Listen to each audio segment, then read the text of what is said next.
Hello, Rich and Free Lifestyle. It's JD. Another vlog for you guys. This vlog is it's very special to me because for the soulful reason I had an event or like somebody messaged me through Facebook that a random friend that I haven't actually, to be honest, haven't met yet. I just pretty so I just pretty much add people who love cars and all those stuff, right? So I'm that kind of guy. Like if you have nice cars, I add you in my Facebook.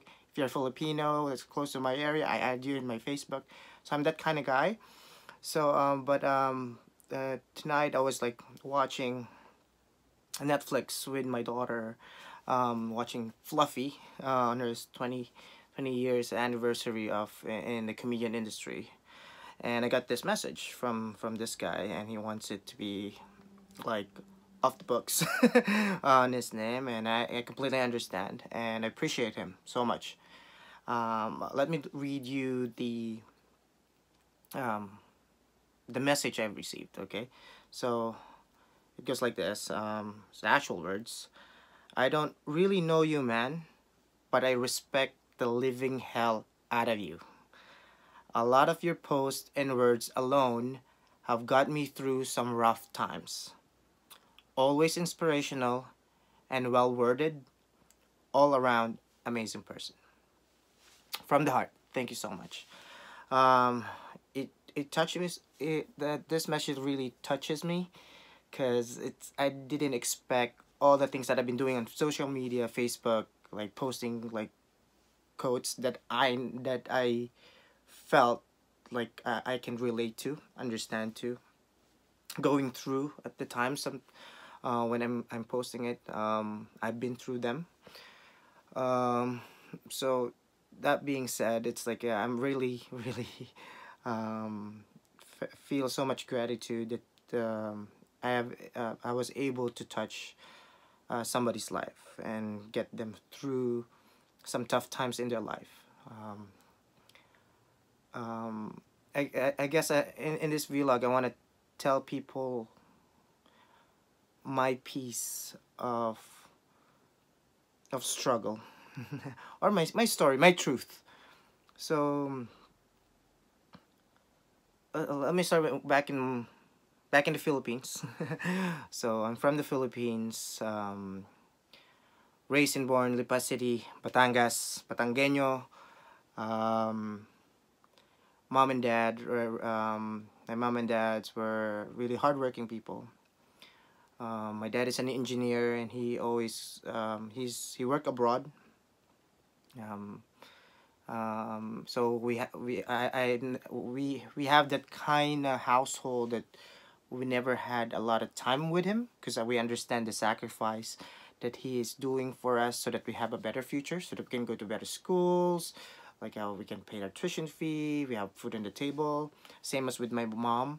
So my mom also, like, she works out of town, but she tries to come home every night, like pretty much an hour 2 hour travel just to get back home. So it was a different household. It wasn't like kind of like a sweet household, I would say. But I know the life that we had, they made it um convenient, or like they made us not um feel or go through the times that they had before, so that we have a comfortable life right now, right? So that's why they're working really hard for it. So yeah, my I so I went to high school, and my elementary high school, my dad wanted us to go to a private school, so which is a really nice private school in our province, which is La Salle Lipa. Great memories, great school. Um, but I wasn't cut out for it. Let's say I'm not like here. You say you're an A student. I'm kind of DNF student. Back home, how we grade stuff is from up to 99. So so passing grade is 75. So lower than that, you fail. So I'm kind of guy, the hanging guy, 75. That's pretty much my my pretty much most of my grades. Sometimes I do get failing grades as well. Not a lot of achievements. Like there's one I got an achievement once. I was in grade two. One I become an achiever for on like because we have first, second, third, fourth quarter. So second quarter I was able to be an achiever, but that's the last of it. So but I managed to go through elementary, high school, not repeating a year. So I was able to graduate on high school years.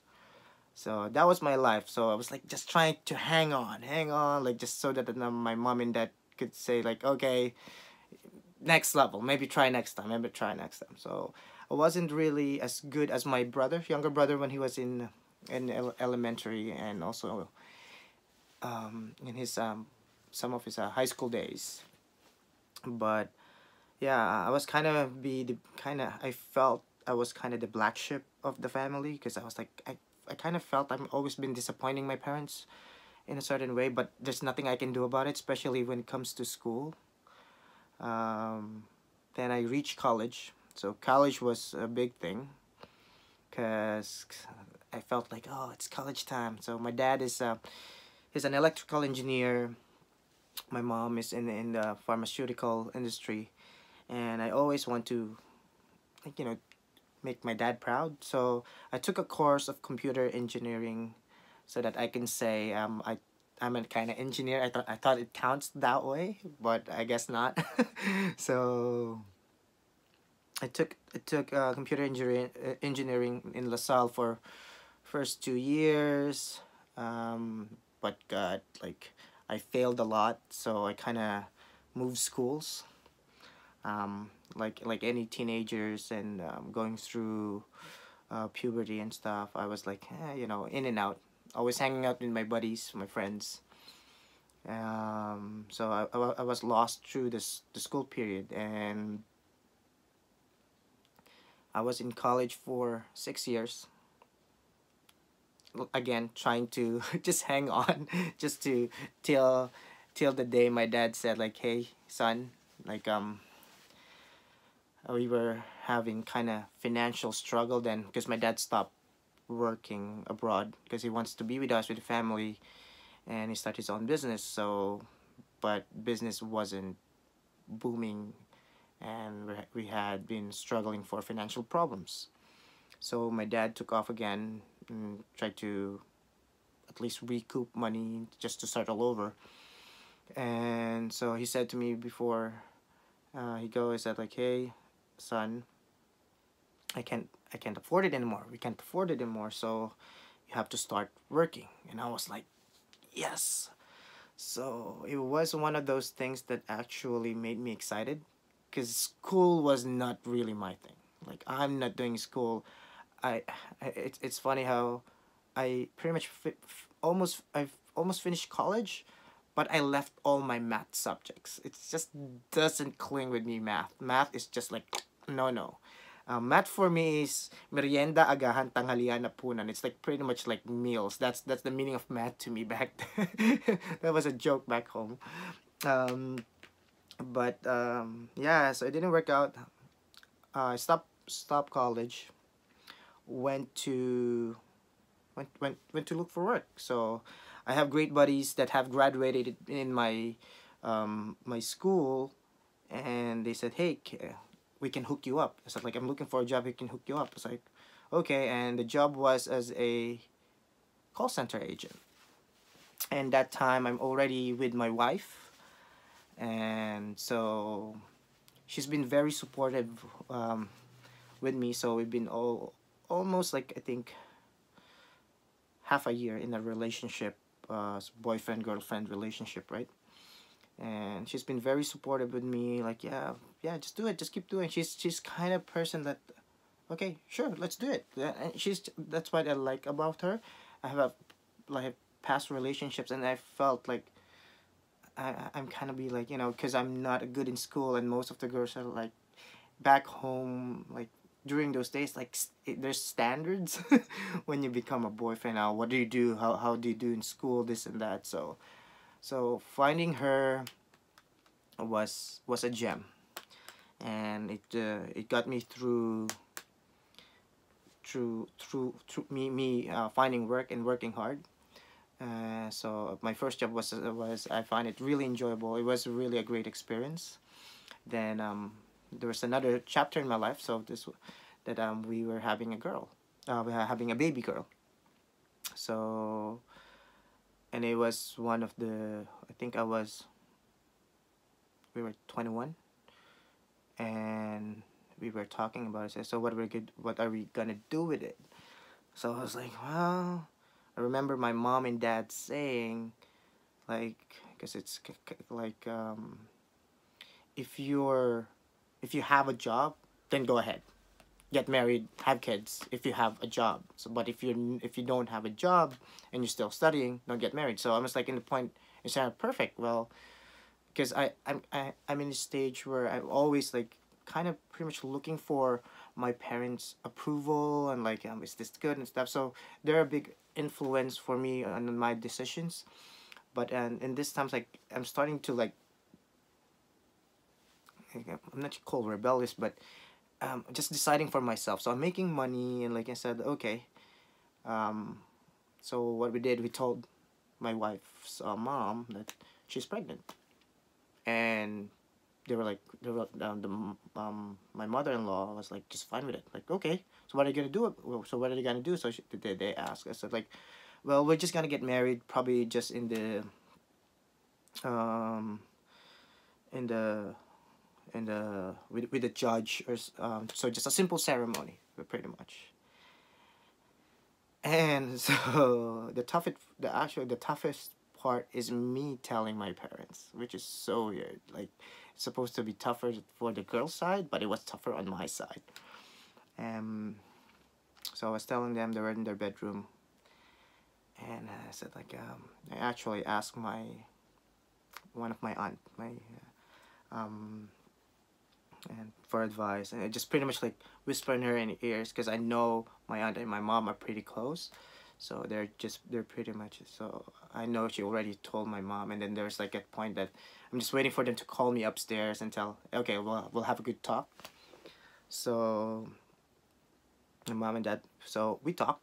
So and I said like, what's your plan? So they asked me, what's your plan? So I told them like just a basic ceremony that will be happening, because we don't have much money. We don't have money to to pay for a wedding, because it's back home. We're doing wedding. It's like pretty much neighbors and the whole family, the whole gang. Like I think we had 150 guests on our wedding day. So, but it was my mom and dad said, so why just have a simple ceremony, then you're gonna do it again? So we might as just do it now. Okay. So I was like, that's at first. Like they were like just I just felt that they were really on supporting me on this kind of part of my journey, which is I greatly appreciate. And so then there it is. Got married. Um, Baby came out, so we're staying with my mom's and my mom and dad's house, or staying in our place. So it's tough to rent your own when you're in the Philippines, because we're pretty much what I make and my wife make in a month is just pretty much enough to buy food, milk for the baby and stuff. So, but another opportunity knocks actually, which is really nice. That's one of the reason why I'm here now in Canada. Is that one of my brothers, my dad's brothers, um, called us, and apparently my uncles and aunts were here in Canada, and they were trying to get my dad to come over to work abroad. And my dad said he can't, because he's too old for it. Like and he suggested like to give Jay a chance to go abroad, because he has family now. He has kids, so maybe it's better for him to go there and work. So I did. So it was actually a quick process. It took me only like only just 6 months time, and I was enjoying my job at that time, and I took off to Canada, and I left my daughter when she was 8 months old. So it was a tough time for me when I left. But I know that me going here, I have a purpose coming here. It's not just to come here and work. I knew there will be a chance that I can bring my family over. So I started here working in Canada for a rental company, and I got a chance to work for um, like within the car industry, detailing for another guy. So I switched jobs upon arrival, and I enjoyed it because it's cars was part of me um, my journey coming here. Because when I was in high school, I was always been hanging out with my buddies, and because we're not, even though I'm in a private school, I only like live I don't live beyond my means. So it's just what I needed, that's what I have. If I just have a pair of shoes, that would be for a year. um, so that's how I have in high school. And but my friends are, I was getting a chance and privilege to have meet or spend time with my great friends in the Philippines. They have cars. They have nice cars. They have got families that was able to afford to give them cars when they're in high school. So I just hang out with them. They enjoyed my company and stuff. There was one point that my dad, because I'm not good in school, he's pointing out, well, why are you hanging out with that crowd? You're not rich. You don't have a car. And I told him one time, I said like, you know what? My friends never judge me of what I have. They enjoyed my company even though I don't have a car. They always ask me out, hey, you want to come out with us? And they just enjoyed my company. So I appreciate that to my friends there. You know who you are, and I miss you guys. And so that was my journey, right? So coming over here, working with cars, cleaning cars, was like, yes, that's awesome. I can like see these nice cars, fancy cars, even just for probably just moving back and forth, parking it in the parking lot. And it was a great journey, and I was able to learn a lot of stuff. I learned to do detail, change tires, do stickers, peel off with um tint and stuff. So it was a wonderful journey, and the guys that I've worked with was especially with SHC Autographics. Just shout out with those guys. They've been a big part of my success, and especially with my journey. So they're great guys there, especially Joe, the owner, Joe and John, Richard, one of the tinters there. They've been very helpful with me in my journey. So I've worked there for 4 years. So I've been a detailer, in and out wheels and tires, and when the point of my career doing that, I had the chance to get a residency in Canada. So it was like almost 5 years time. But I was able to on that time period, I was able to get my wife over. I think in 2 years time over here.